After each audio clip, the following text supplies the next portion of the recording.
Everything we know about the OnePlus 10 Pro so far. OnePlus flagship phone is one of the most anticipated devices for Android fans every year, given the company's track record of delivering lots of bang for your buck. Every year, the company seems to slide more into straight-up premium territory, but on the whole OnePlus devices tend to offer solid value. This year's OnePlus 10 Pro is particularly interesting, as it marks the first major phone from the company since it officially merged with Oppo. After skipping the expected 9T model, the 10 Pro is set to launch earlier than its predecessors. And we can already see some of the impact of the closer integration between OnePlus and Oppo. Here's what we know about the flagship so far. Feast your eyes.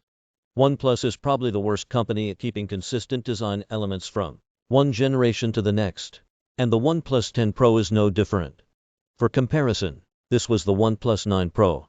You wouldn't be able to tell they're from the same phone brand were it not for the OnePlus logo, but I do much prefer the new design.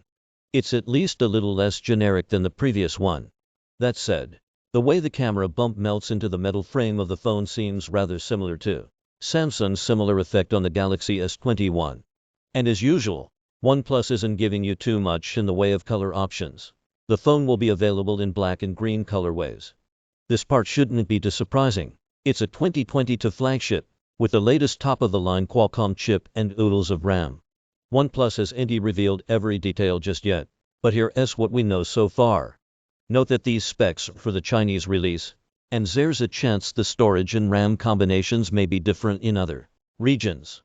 Last year, OnePlus announced a partnership with Hasselblad that in this reporter's opinion yielded some of the best color rendering on the market. But those were early days. And this time around OnePlus is promising closer integration with Hasselblad for even better images and photographer-friendly features.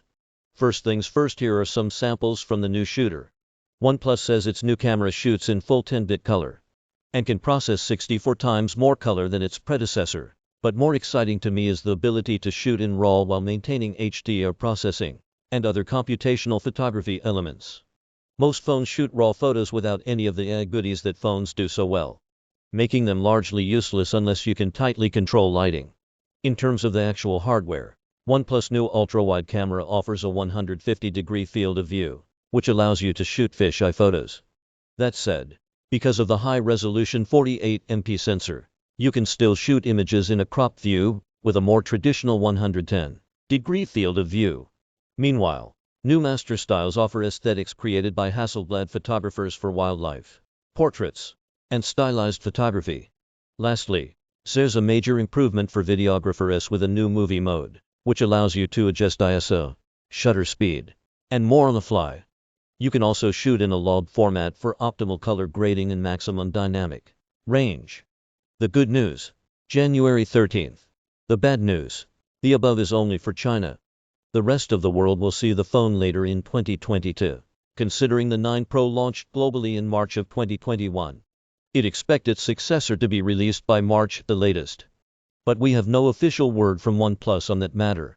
It seems the tighter integration with Oppo has made OnePlus prioritize its Chinese audience a little more than usual. There's also no word on pricing just yet, but once the phone launches in China we should have some sense of its price in other markets.